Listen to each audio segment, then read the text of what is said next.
Hare Krishna. So today we begin with the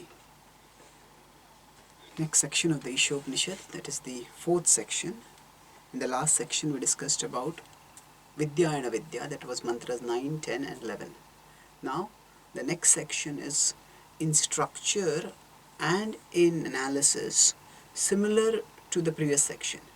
That was a 3 mantra section. This is also a 3 mantra section.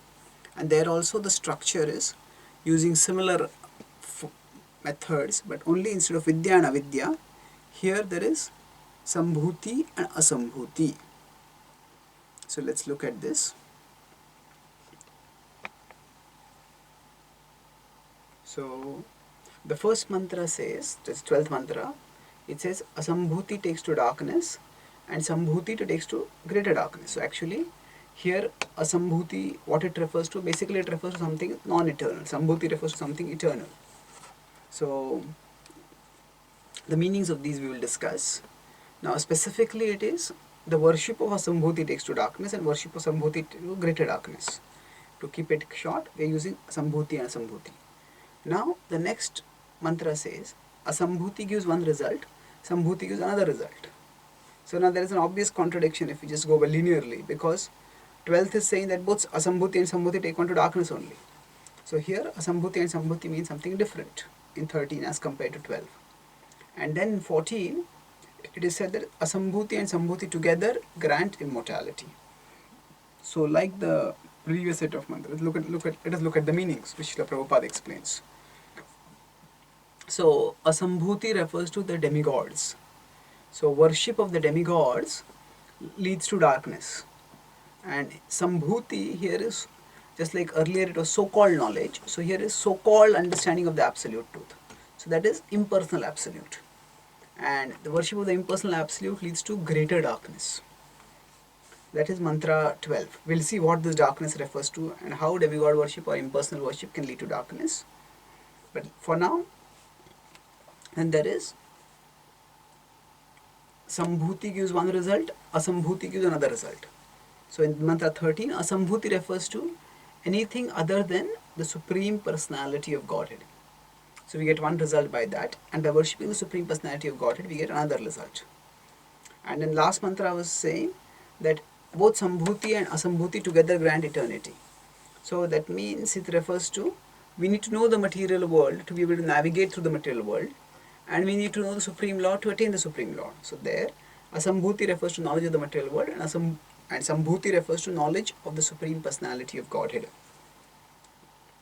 So for understanding the meanings, we need to see the text and the context. If we just look at the text, we will get completely confused. So the meanings of the words are not just stored in a dictionary. Meanings, semantics, is a profound branch of knowledge, and in general in semantics the primary focus is often on the science of meanings, how words meanings are. So some people have the idea that a meaning of a word is a dictionary and this is the meaning. So are meaning something which is stored in the dictionary, and are words simply carriers of meaning, like say there's an electric wire and then electricity is injected from here and electricity is taken out from there. So are words simply conveyors of meaning? So the meaning is something which is there in the minds of the people, and words are tools by the meaning which the meanings are conveyed. Or are the meanings intrinsic to the words? So actually it's a combination of both. Words have certain meanings, but people use the words in certain contexts, and accordingly also the meaning gets changed. So the way the words are used have to be understood based on both the text and the context. That means what is the text means, what is the literal meaning of the word, and context is what is the situation, surrounding in which the word is used. So if we look at both these things, what we will understand is that there is a necessity for a holistic understanding. Now let's look at this particular verse. Andham tamah pravishanti ye sambhutim upasate tato bhuya ivate tamo yau sambhutyamrataha. So, andham tamah pravishanti, they enter into darkness. Those who asambhutim upasate, those who worship the asambhuti. And tato bhuya ivate tamo, into greater darkness go those yau sambhutyamrata. So earlier it was vidyayamrata. So Srila Prabhupada translates this as those who are engaged in the worship of demigods enter into the darkest region of ignorance, and still more so do the worshippers of the impersonal absolute. In this way, this verse talks about two primary ways by which the religious, those who are within the Vedic path or in general in the spiritual path, they get deviated from the Supreme Lord. They get deviated, and the destinations of those people who get deviated on the path of religion but away from the Supreme Lord, that is talked about. So let us look at an overview of this purport. So Srila Prabhupada basically talks about three main themes. The first point he makes is that even the demigods and rishis misunderstand the absolute truth to be impersonal. That he talks in paragraphs 1 to 3. Then paragraphs 4 to 7 he mentions demigod worshippers stay in the dark material world. And after that, in the last paragraph, Srila Prabhupada mentions that impersonalists who mislead people go to the darkest regions of hell. So let's look at these one by one.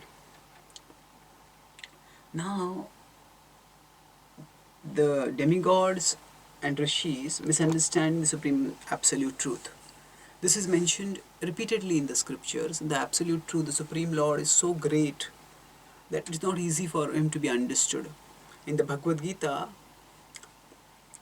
Name vidhu suragana prabhavam nama harshaya aham adirhi devanam maharshinam cha sarvashaha.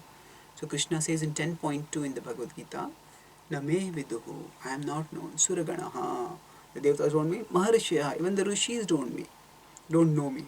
Why? Because I am their source. And the same point, after Krishna finishes the Chatushloki Bhagavad Gita from 10.8 to 11, then when Arjuna is giving his understanding, then he says in 10.14 that Nahite Bhagavan Vyaktim Vidur Devana Danavaha.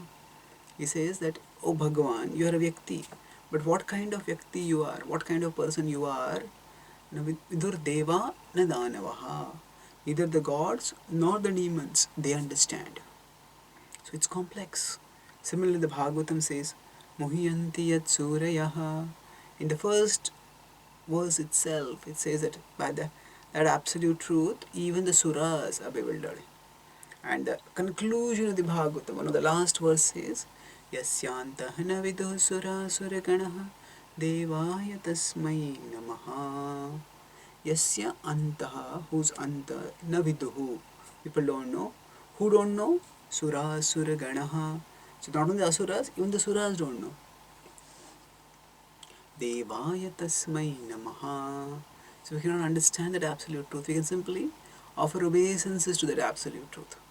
So the theme that the absolute truth is not easy to understand, even for the gods, is well reiterated in the scriptures. Now the question comes, if they don't understand him, what does it mean?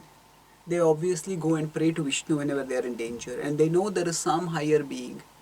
But what is their conception? Srila Prabhupada tells that when we don't have an understanding, often we get a misunderstanding.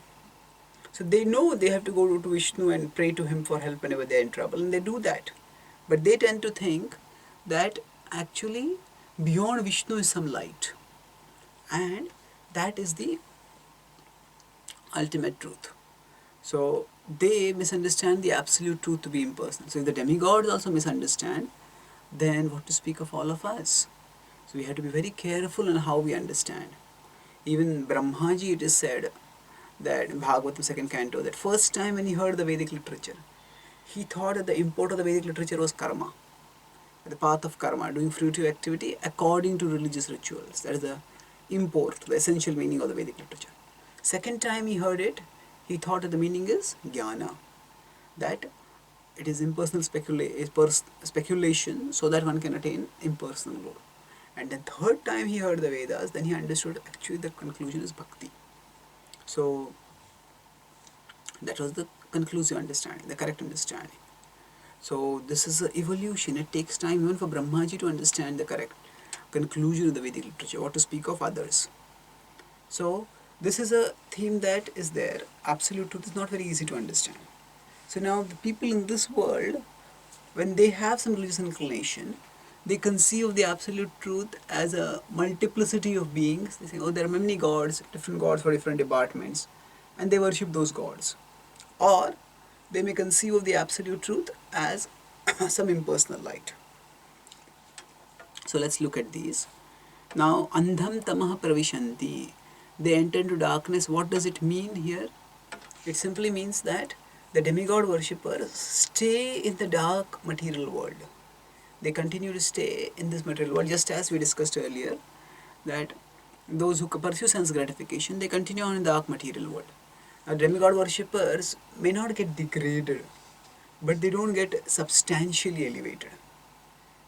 Srila Prabhupada used the example that when a person is in a jail, whether the person is tied by iron shackles or golden shackles, it really doesn't make a lot of difference because they are shackles either way.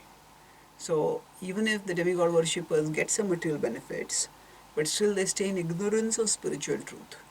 And as long as they're in ignorance of spiritual truth, they have to continue on going round and round the cycle of birth and death. So if they continue to go on a cycle of birth and death, that means they're staying in darkness. And that is what is being regretted over here. Andham tamaha pravishanti. So the Upanishads, their focus is to elevate people to the highest goal. And for elevating them to the highest goal, all other goals, even if they are higher than the present goal, are not encouraged. So that people can focus simply on the highest goal. Everything else is put aside. So as we say often, the good is the worst enemy of the best. So there is the best thing that we can do, but the good thing is also not bad. So often we do the good thing and miss out on the chance to do the best thing. So the demigod worship is not necessarily bad. It is good, it is pious, it is religious, but it is often the worst enemy of the best. And the same applies to the impersonal worship also. So now, when the good is misunderstood to be the best, then it becomes a far more serious problem. It's one thing to choose the good instead of the best, but it's quite another thing to declare the good to be the best and to declare the best to be the lower. So let's see how this happens. Before that, we'll look at what is the logic of demigod worship. So if demigod worship is ultimately condemned, then why is it talked about in the Vedic literature? What is the purpose of the Vedic literature giving the system of demigod worship? The whole purpose is to enable people to get gradually elevated. Different people have different natures, and depending on their nature, they cannot get elevated directly. So if they are unable to be attracted to the Supreme Lord, then an alternative is provided in the form of intermediaries. So the Lord is here, the conditioned souls are here. If they cannot worship the Supreme Lord, then intermediaries are provided in the form of the demigods. Let's understand this with an example. So in the Bible, there is the famous story of the prodigal son. So there was a wealthy father and his son wanted to have his own share of the inheritance, and he took it insistently and squandered away all the wealth, and then fell into poverty, and then had to live under an abusive master. And finally he, becoming frustrated, he decided, still fearful whether I can go back to my father, what face will I show to my father, but still he decided to go back. And when he returned back, at that time, his father welcomed him happily. So this is the story of how God loves us selflessly. That although we turn away from Him, although we squander away whatever He has given us, still when we want to come back to Him, He welcomes us. So this is a story which talks about the selflessness of God's love. and it is wonderful. But the Vedic scriptures describe that God's love is much more than this. God's love is far greater and far deeper. That means God not only welcomes us back when we turn to Him, but He also strives to get us back. He strives multifariously to get us back. And one such extraordinary effort of His is the system of demigod worship. So to understand this, let's look at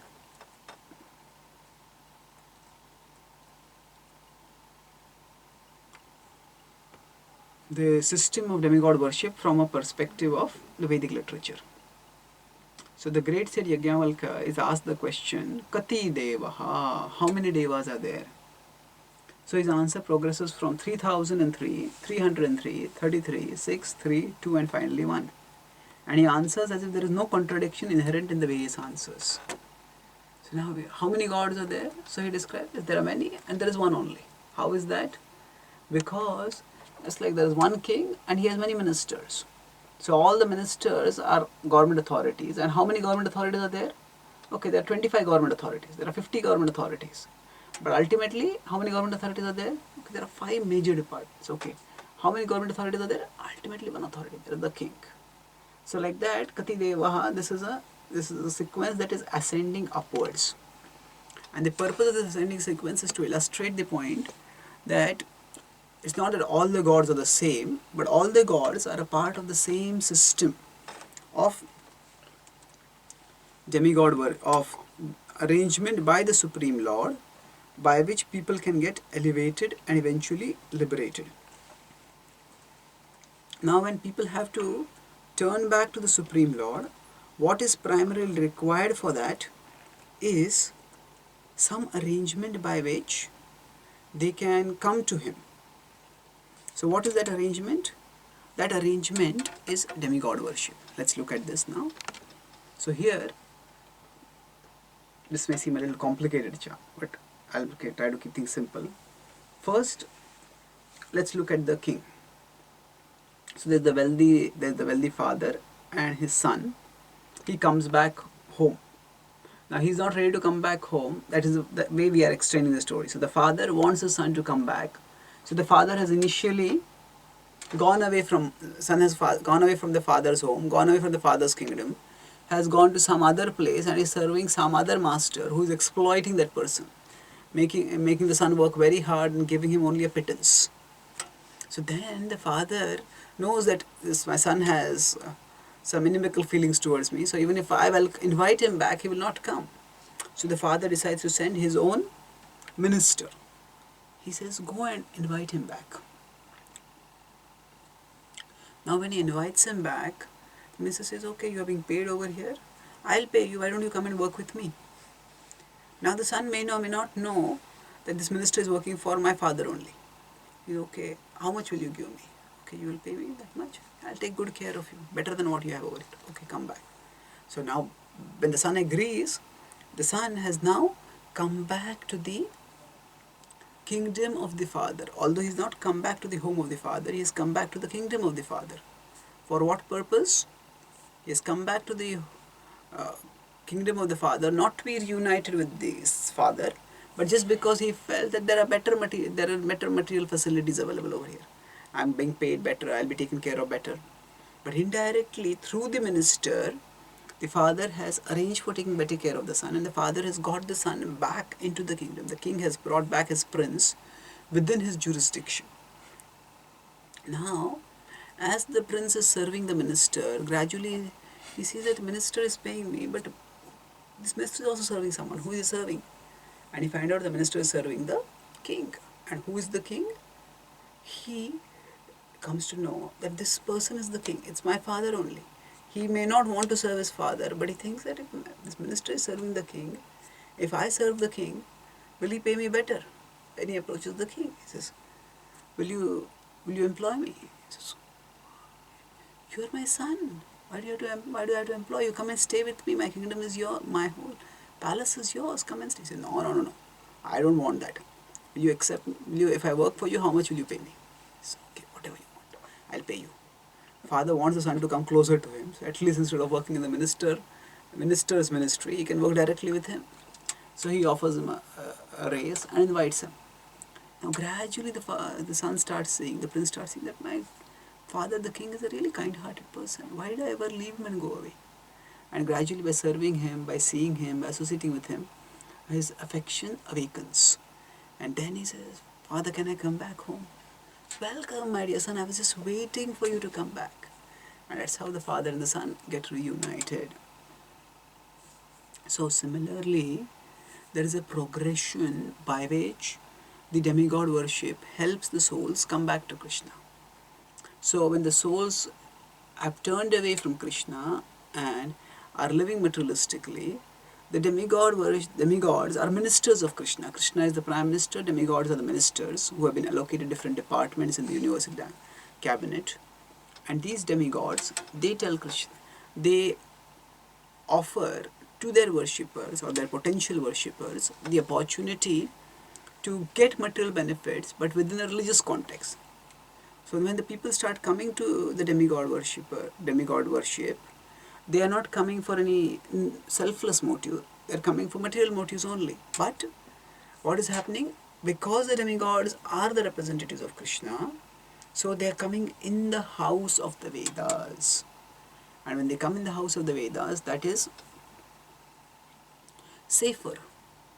Srila Prabhupada was asked, who is better? A person who is worshipping a devata within the Vedic tradition, or a person who is worshipping God in some other religious tradition, in one of the Abrahamic religions. Prabhupada said that the demigod worshipper is better because he's in the house of the Vedas.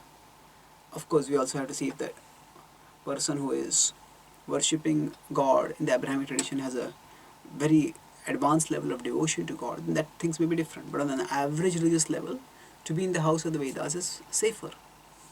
So what has happened is,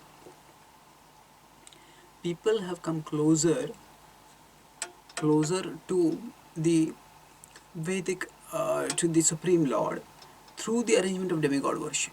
So now after they worship the demigods, gradually they come to know through the Vedic culture, demigods are also servants of the Supreme Lord, and they come to the Supreme Lord. But initially when they come to Supreme Lord, they are not coming out of love. I think, this demigod was giving some material results. Will you also give me results? You tell Krishna. Yes, Krishna says, surely, whatever you want. But then Krishna purifies them. By that contact with Krishna, elevates them, and they develop, their love for Krishna awakens, and then they become pure devotees, and they return back to Krishna. So, let's look at this now. So essentially what this table is saying is, so the first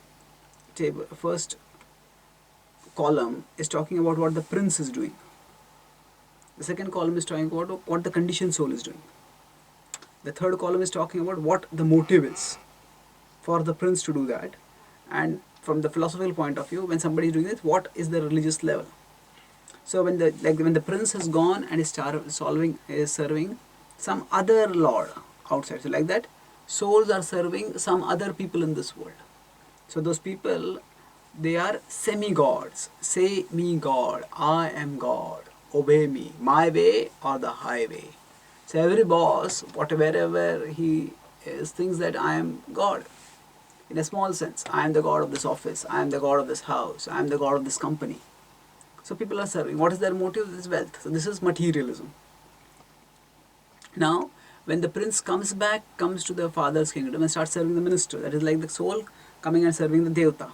Just as the prince's motive is wealth, same devata, the conditioned soul's motive is also material. So this is karma kanda. That is religious materialism. Then when the prince starts serving the king, it's like conditioned soul comes to Krishna. But still the prince's motive is just to earn from the king. Similarly, the conditioned soul motive is to simply worship Krishna for material gain. So but because it is directed towards Krishna, it is not karma kanda, it is sakam bhakti now. And then, when the prince gets reunited with the father and starts serving him with love, that is similar to the conditioned soul starts loving Krishna and starts practicing Shuddha Bhakti. So this is the slow, steady way by which the system of demigod worship is meant to elevate people. So now, is demigod worship good or bad? What is the purpose of demigod worship? It is actually, in one sense, very good because it is accommodating.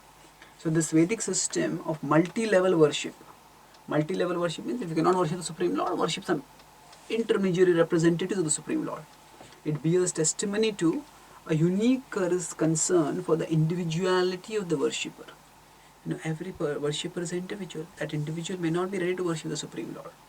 So other religions say there is only one true God, all other gods are false. You have to reject all the other gods and worship that one Supreme God.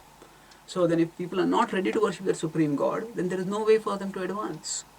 But Krishna is so kind that, okay, you can't worship me because of your conditionings, your nature, you're not able to worship me, fine. You can worship some representatives of mine. So Krishna accommodates the individuality of the worshipper. Along with that, this system of multi-level worship also, it bears testimony to an unparalleled flexibility of the worshipable in making himself accessible. That means Krishna is making himself accessible over here. And just like the father, he says, even if you don't want to serve me, my dear son, still, I am available for you through my minister. If you come in the kingdom, I will take care of you through my minister. So like that, Krishna makes himself accessible, makes a connection to himself available through the demigod worship. So here we see that the demigod worship is a manifestation of Krishna's compassion. In fact, Krishna's non-enviousness. That how can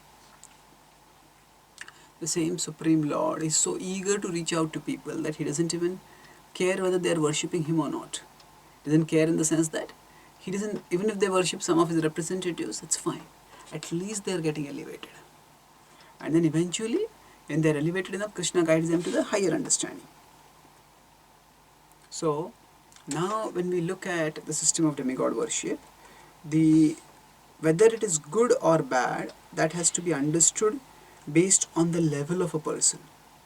So if a person is at a particular level, the demigod worship system may be good. If the person is not at that level, the demigod worship system may not be good. So let's look at this logic of demigod worship.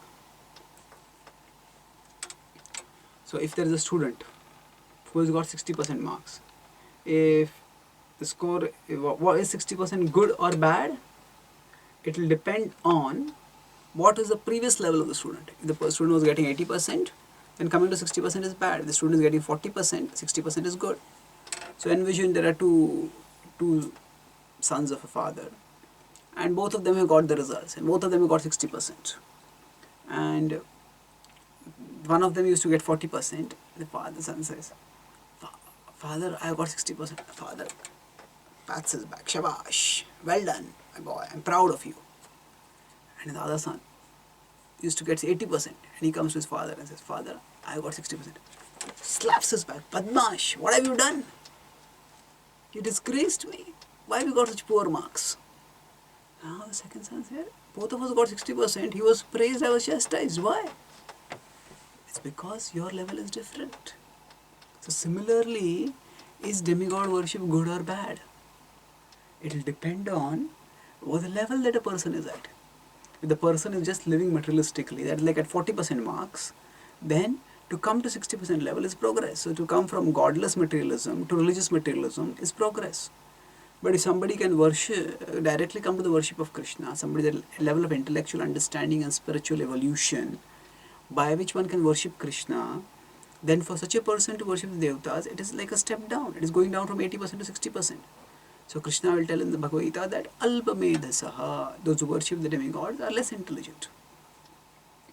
So it's going back to the analogy.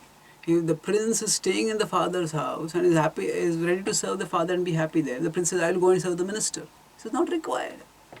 You are my son. You stay with me. You serve me. And you be happy with me. You love me." So what is good or bad depends on the level at which a person is. So the demigod worship system is good for those who are at a level of godless materialism, but is undesirable for those who are at a higher level of understanding and spiritual evolution. Now, the Upanishads, Isha Upanishad points us toward the highest absolute truth. So those who can come to 80%, for them 60% is undesirable.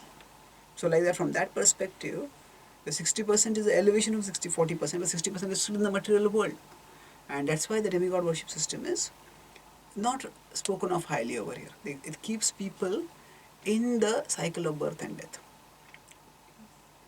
So before discussing the problem, let's look further how in some cases the system can elevate people.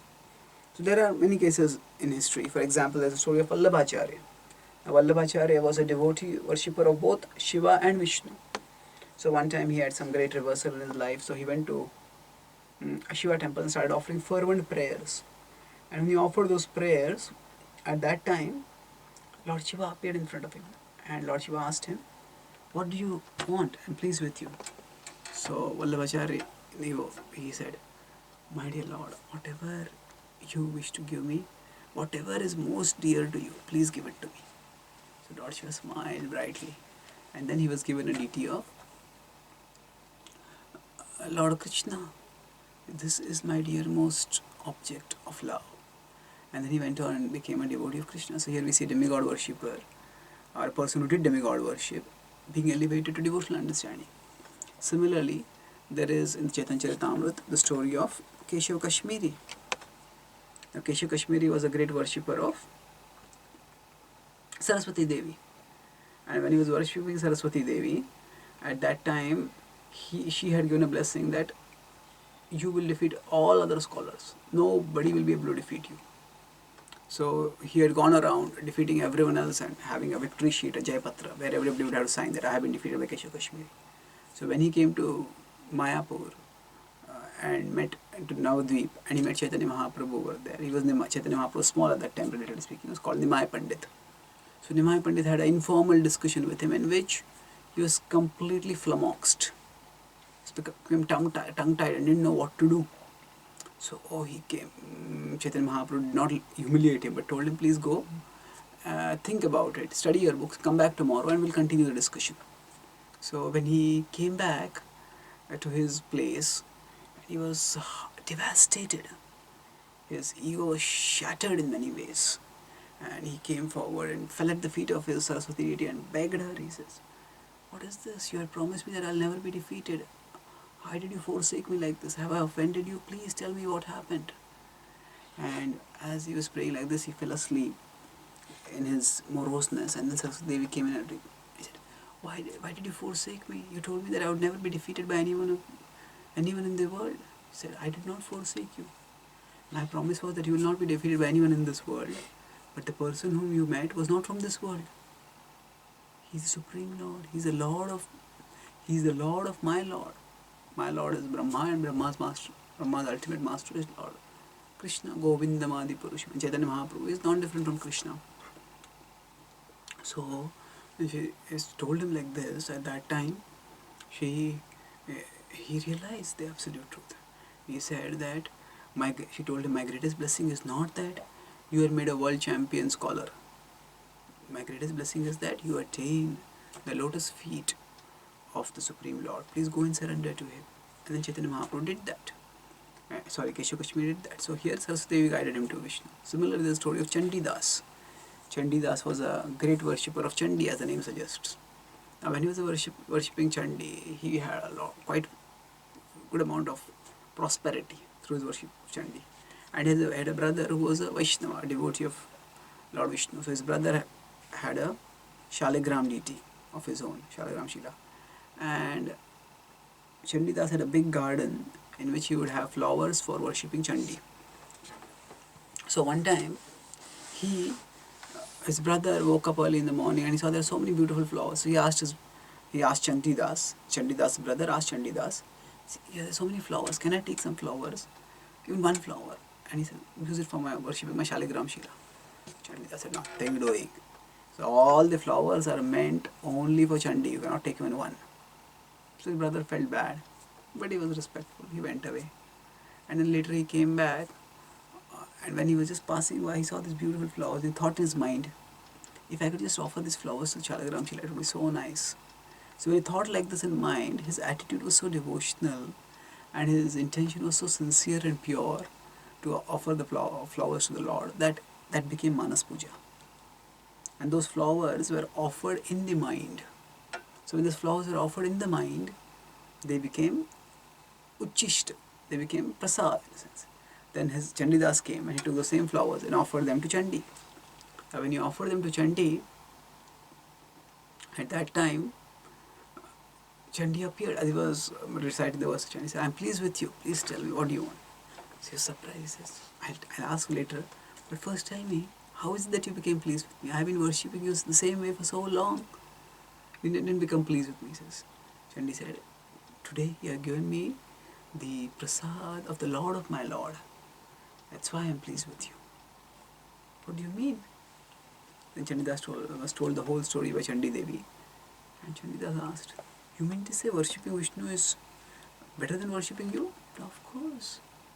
He said, my Lord is Shiva and Shiva's Lord is Vishnu. He says, he's the Lord of my Lord. Chandidas said, why didn't you tell me this? So Chandi says, you never asked me this. You're so busy asking me, give me this, give me that, give me that. I was just giving you whatever you asked me for. You came for worshipping me. Something, I gave that to you. But today, because you did extra service, you offered me the Mahaprasad of my Lord, of my ultimate Lord. Therefore, I have given you this revelation. Worship Lord Vishnu. Worshipping him is the ultimate goal of life. So eventually, Chandidas became a great Vaishnava. He would write beautiful songs glorifying Lord Krishna's intimate pastimes. And he still kept the name Chandidas because he considered Chandi Devi to be his guru. She had guided him to Krishna. And that's why he kept that name. But he did not worship Chandi per se. He was a worshipper of the Supreme Lord. So in this way, we see that the system of demigod worship can work. And those who sincerely, purely, or those who by some circumstances happen to worship the demigods in a proper way, they will be elevated upwards to the worship of the Supreme Lord from the demigod worship. But at the same time, it can also happen that the demigod worshippers become mistaken in their understanding that the demigod themselves are supreme.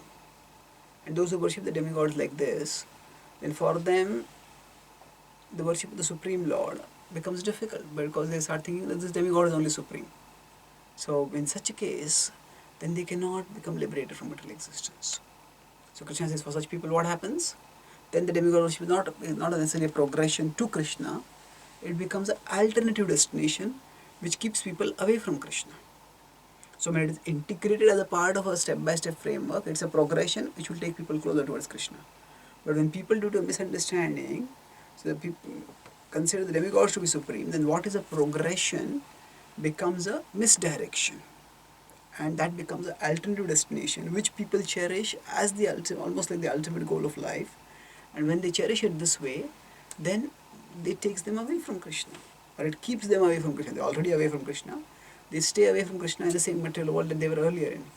Krishna talks about this in Yanti Deva Vrta Devan Pitran Yanti Pitravrtaha Bhutani Yanti Bhuteja Yanti Madhya Jinopi Mam. So, Yanti Deva, those who go to Devtas, worship Devtas, go to Devtas.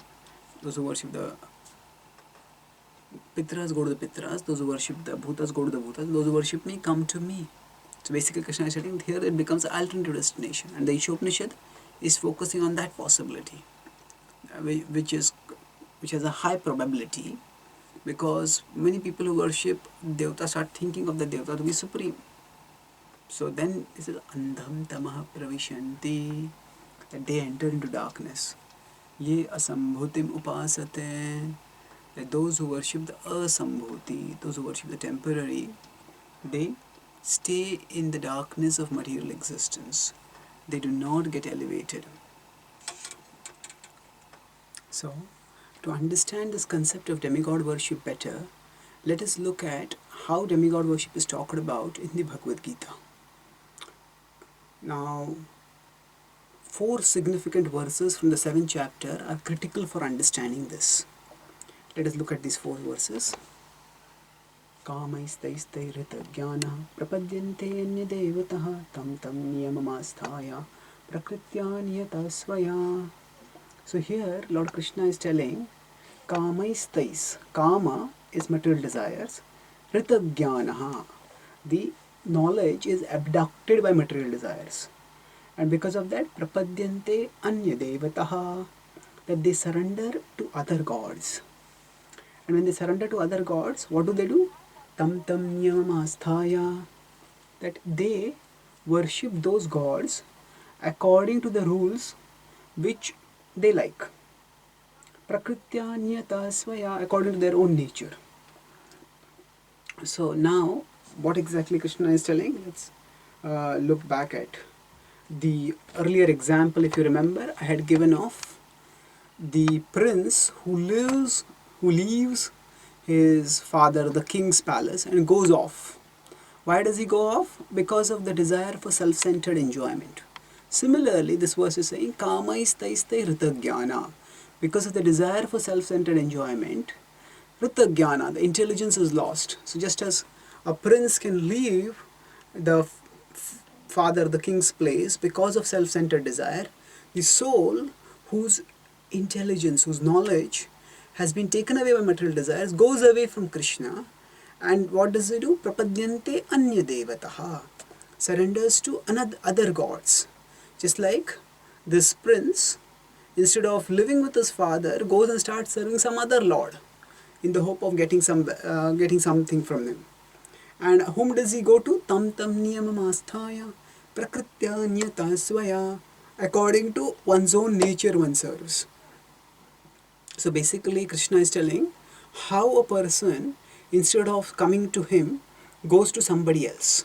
In fact, this section comes after the section which gives two extremes of people. In 7.14, in this chapter, Krishna has said that material nature is very difficult to overcome, but those who surrender to him can overcome it. Then 7.15 talks about those who don't surrender to him. That's one extreme, the negative extreme. And 7.16 to 19 talk about the four categories of people who surrender. That's the positive extreme. So now, in between the positive extreme and the negative extreme, that is those who surrender to Krishna and those who defy Krishna, are those who surrender to someone other than Krishna. So Krishna is talking about this category of people now. And the demigod worshippers fall in this category. So now Krishna will describe how this system can also get those people to come back to him. So in the next verse he says, what happens to them? So now they are serving somebody else because they do not want to serve Krishna. Now what does he do? Yo yo yam yam tanum bhaktaha shraddhaya architum ichchati tasya chalam shraddham tameva vidadhamyaham. So yo yo yam yam tanum bhaktaha, those who, whichever tanu, whichever form, that means the different devatas have different forms, different natures, different kind of mentalities. So shraddhaya architum ichchati. So they desire to serve according to their own nature. They want to have shraddha and they want to worship. Tasya achalam shraddham. So they desire faith so that they can worship. Krishna says, I make their faith strong. Tasya achalam shraddham. Achala means not unsteady, steady. Shraddha tam eva vidhamyam. So Krishna is saying, I give faith to those people in the particular devata that they want to worship. This is fascinating. Why will Krishna say that I give faith? That is because, going back to the earlier story of the prince, the father wants the prince to at least come back in his kingdom. So if the father knows, okay, my son, he has some negativity against me, but still, when he will like this minister, so I'll send this minister into his life, and he will like that minister, and when he goes and sees that minister, I will ensure that the minister has the right powers, the right prestige, the right positions, by which my prince, my son, will be able to develop faith in him. So Krishna is saying that I will give faith. Now Prabhupada writes in the purport that I am in everyone's heart as super soul. So Krishna, through the super soul, being present in the heart of all living beings, gives faith when they want to worship a particular devata. Why? By this, he is getting those souls who are turned away from him to turn indirectly towards him through the medium of the devatas. Tam eva vidadhamyaham. So even the faith that people have in worshipping devatas, that is coming from Krishna. Why is Krishna giving them that faith? It is like, remember, getting a 40% student to rise to 60%. If the student could rise to 80%, that is best. If the prince who has left the king's palace, the father's palace, comes back to the father's palace, that's the best. But if he can't, at least let him come back to the kingdom. So let the 40% person rise to 60%. So Krishna accepts them back indirectly through the Devatas. Now, when he does this, what happens next after that? Then sataya shraddhaya yuktas tasyaradhanamihate labhate chitatah kaman mayaiva vihitan hitan. So sataya shraddhaya yuktas. Equipped with this faith, yuktas is equipped with, engaged with, shraddhaya, with this faith. Which faith? The faith which Krishna has only given them. Tasya aradhanamihate. They wanted Shraddha to do Archana. Shraddhaya architum ichchati. So now Krishna gives them that Shraddha and they start doing Aradhana. And when they do Aradhana, labhate chutataha kaman. They get their desires fulfilled. They had gone away from Krishna because of kama istais. That was 7.20 said. Now Krishna says that kam will get fulfilled. Labhate chutataha kaman. They get the kam. But how are they getting it? Mayaiva vihitan hitan. Krishna is saying it is I who give it to them. How does Krishna give it? Because ultimately the ministers are getting everything from the king. So when the minister is paying something to all employees, including the prince who is now currently working under him, the minister is getting that from the king. So mayaiva vihitan hitan. All the demigods, whatever blessings they give to their worshippers, it is Krishna who gives them power. Just as the king gives power to the minister, and the minister gives benefits, emoluments to their employees. So Krishna is saying that he only runs the system. Now the Acharyas explain also that when Krishna says, I give Shraddha, how I give Shraddha? One more way is through the Puranas. Different Puranas glorify different devatas. There are Sattvic, Rajasic and Tamasic Puranas.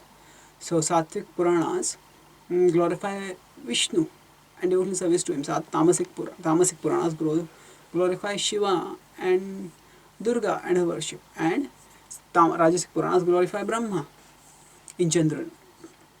So these Puranas also are an arrangement by Krishna by which that particular devata is seen as attractive by the worshippers or by the potential worshippers, and then their faith develops. So Krishna gives faith to them, they worship and their desires get fulfilled. So now if Krishna has only made the arrangement, then what is wrong with it? That arrangement can just go on as it is. And this Krishna describes in the next verse. This is the last verse in this section where Krishna talks about demigod worship. Antavattu phalam tesham tadbhavatyalpamedhasam devan devayajo yanti madbhakta yanti mamapi. Krishna is saying they get the phala, labhate chittah kaman was said, but that kam which is there, antavat tu phalam tesham, that the phala is antavat. Antavat means temporary. It is going to have an anta. And tadbhavati. And they get it. Who are they? Alpamedhasam. They are less intelligent. Why are they less intelligent? Because they don't understand that they could be getting the eternal by putting in the same effort, same amount of time, energy and thought to worshipping the Supreme Lord. What is the temporal result they will get? Devan devayajo yanti. Those who worship the devatas will go to the abode of the devatas. Madbhakta yanti mamapi. Those who worship me will come to me. So here Krishna is clearly telling that the demigod worship is not exactly the same as worshipping him. Although it is a system created by him, but still it is not exactly the same as worshipping him. Why? Because it will lead to a different destination. Just by serving the minister, the son will not come back to the father. The prince will not come back to the king. For that, the prince's intelligence has to awaken. His consciousness has to, similarly the soul's consciousness has to evolve, and the soul has to rise from the level of worship of the demigods to the worship of Krishna.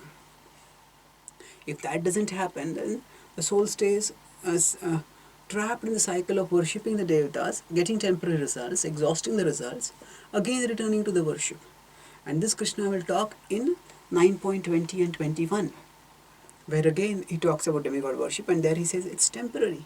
People may go even to the heavens, but te tam bhuktva svargalokam vishanti kshine punye martil lokam vishanti te tam bhuktva svargalokam vishalam. They may get a lot of enjoyment in Svargaloka, but after that, kshine punye, when the punya gets over, martilokam vishanti, they will come back again to the earth, will fall back. So, Devan Deva Yajo Yanti, Madbhakta Yanti Mamapi. By worshipping Krishna only, we will go back to Krishna. By worshipping Devatas, although we are staying within the Vedic fold, we will not go back to Krishna. We will continue on in the cycle of birth and death. We will go to their abodes, when the punya gets over, come back here. Again we may worship some Devatas, again go up, again come back. And if sometime we get misdirected by bad association, we may even stop worshipping Devatas, and then we can even go down to the lower species or the lower planets. So that's why Andham Tama Pravishanti Ye Sambhutim Apasate, that those who worship the Devatas, they worship the Asambhuti, they stay on in the dark material existence. They are unable to come out of this existence. For them to be able to come out, they have to worship the Supreme Lord. So let us summarize what we discussed with respect to the system of demigod worship. The purpose of demigod worship is to get back souls who have left Krishna, turned away from Krishna, through the help of an intermediary. 8.